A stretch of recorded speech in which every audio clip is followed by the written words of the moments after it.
Միջազգային շուկայում ռուսական ռուբլին արժևորվում է վերջին մեկ տարում դոլարի նկատմամբ կայուն աճելով մոտ 24%-ով։ Այս տենդենսը կարելի ասել բնորոշ է անցյալ տարվա սեպտեմբեր ամսից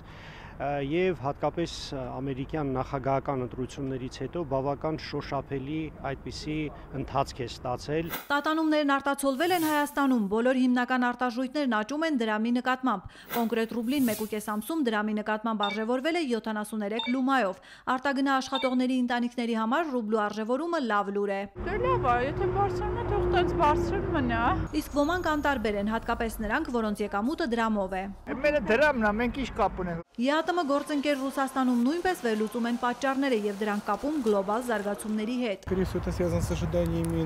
Ավելի շուտ դա պայմանավորված է Թրամփի երթմնակալությամբ եւ Ուկրաինայի իրավիճակով։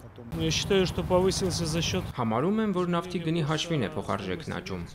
Ընդամենը 2.5 ամսում նավթի գինն աճեց մոտ 9 դոլարով, իսկ Թրամփը չի բացառում Ռուսաստանի նկատմամբ պատժամիջոցները հանելը։ Միջազգային շուկայի դասավորությունը փոխած այս երկու գործոնները դրական են ազդել Հայաստանի տնտեսության վրա։ Դա կարող է նպաստել նախ եւ առաջ մեր արտահանումների ավելացմանը, որտեղ կաճի պահանջարկը ռուսական շուկայում, այս պայմաններում փոխանցումները Հայաստան կավելանան։ Դեպի Հայաստան դրամական փոխանցումներն էական գործոն են մեր տնտեսության համար։ Միջնաժամկետ հատվածում փորձագետները դրական սպասելիքներ ունեն։ Արմինե Ուդումյան, Ռոմիկ Խաչատրյան, Արտակ Ղևոնդյան, օրակարգ։